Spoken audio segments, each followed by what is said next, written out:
Assalamualaikum warahmatullahi wabarakatuh. Berikut merupakan pemenuhan tugas tes tengah semester mata kuliah Metodologi Studi Islam oleh Anita Nurwidiastuti dengan NIM 212141011 kelas Mazhawa 1A. Pengertian metodologi studi Islam. Metodologi berasal dari kata metode yang berarti cara atau proses yang digunakan untuk memudahkan suatu pekerjaan. Sedangkan studi adalah kajian yang mendalami suatu ilmu. Bisa kita simpulkan bahwa metodologi studi Islam adalah cara atau proses yang digunakan untuk memudahkan dalam pengajian Islam.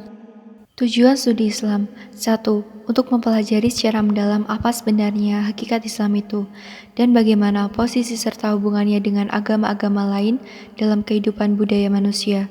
2. Untuk mempelajari secara mendalam pokok-pokok isi ajaran agama Islam yang asli dan bagaimana penjabaran dan operasionalisasinya dalam pertumbuhan dan perkembangan budaya dan peradaban Islam sepanjang sejarah.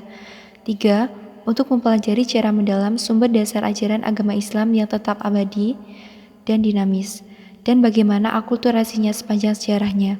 4. Untuk mempelajari secara mendalam prinsip-prinsip dan nilai-nilai dasar ajaran agama Islam dan bagaimana realisasinya dalam membimbing dan mengarahkan serta mengontrol perkembangan budaya dan peradaban manusia pada zaman modern ini. Ruang lingkup studi Islam 1. Islam sebagai doktrin Tuhan yang kebenarannya diakui para mualaf adalah final, dalam arti absolut dan diterima apa adanya. 2. Sebagai gejala budaya yang berarti segala sesuatu yang merupakan ciptaan manusia dalam kaitannya dengan agama, termasuk pemahaman masyarakat tentang doktrin agama mereka. 3. Sebagai interaksi sosial yaitu realitas umat Islam. Pendekatan studi Islam. Terdapat 9 pendekatan, diantaranya adalah 1. Pendekatan teologis. Secara harfiah, pendekatan teologis normatif dalam memahami agama dapat diartikan sebagai upaya memahami agama dengan menggunakan kerangka ilmu ketuhanan yang bertolak dari suatu keyakinan bahwa wujud empiris dari suatu keagamaan dianggap sebagai yang paling benar dibandingkan dengan yang lainnya. 2. Pendekatan antropologis. Pendekatan antropologis dalam memahami agama dapat diartikan sebagai salah satu upaya memahami agama dengan cara melihat wujud praktik keagamaan yang tumbuh dan berkembang dalam masyarakat. 3. Pendekatan sosiologis, suatu ilmu yang menggambarkan keadaan masyarakat lengkap dengan struktur, lapisan, serta berbagai gejala sosial yang berkaitan.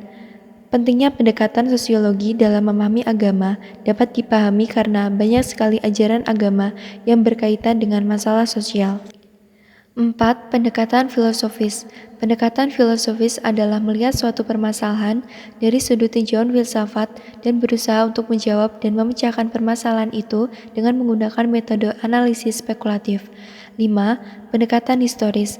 Maksud pendekatan historis adalah meninjau suatu permasalahan dari sudut peninjauan sejarah dan menjawab permasalahan serta menganalisisnya dengan menggunakan metode analisis sejarah.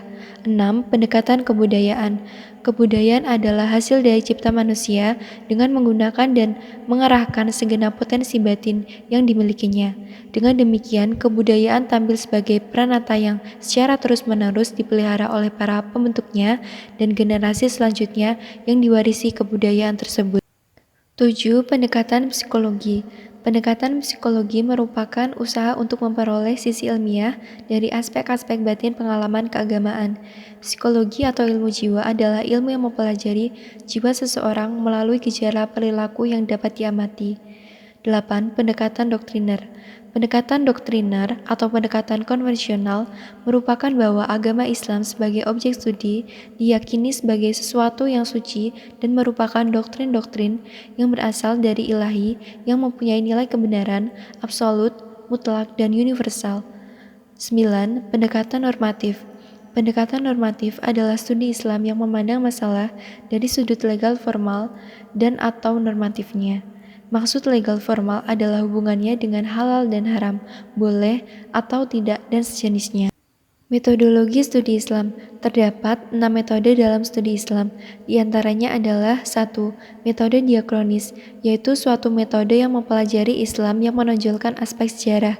2. Metode sinkronis analisis, yaitu suatu metode yang mempelajari Islam yang memberikan kemampuan analisis teoritis yang sangat berguna bagi perkembangan keimanan dan mental intelek umat Islam. 3. Metode problem solving, yaitu metode mempelajari Islam yang mengajak pemeluknya untuk berlatih menghadapi berbagai permasalahan dari suatu cabang ilmu pengetahuan dengan solusinya. 4. Metode empiris, yaitu suatu metode mempelajari Islam yang memungkinkan umat Islam mempelajari ajarannya melalui proses realisasi dan internalisasi norma dan kaidah Islam dengan satu proses aplikasi yang menimbulkan suatu interaksi sosial. 5. Metode deduktif, yaitu suatu metode memahami Islam dengan cara menyusun kaidah secara logis dan filosofis, dan selanjutnya kaidah itu diaplikasikan untuk menuntunkan masalah yang dihadapi. 6. Metode induktif, yaitu suatu metode memahami Islam dengan cara menyusun kaidah hukum untuk diterapkan kepada masalah-masalah furu yang disesuaikan dengan mazhabnya terlebih dahulu. Sumber ajaran Islam primer dan sekunder. Sumber ajaran Islam primer diantaranya adalah Al-Quran dan Al-Hadis, sedangkan sumber ajaran Islam sekunder diantaranya adalah ijtihad. Mungkin sekian penjelasan mengenai metodologi studi Islam. Kurang lebihnya saya minta maaf yang seluruhnya. Wabillahi taufiq wal hidayah. Wassalamualaikum warahmatullahi wabarakatuh.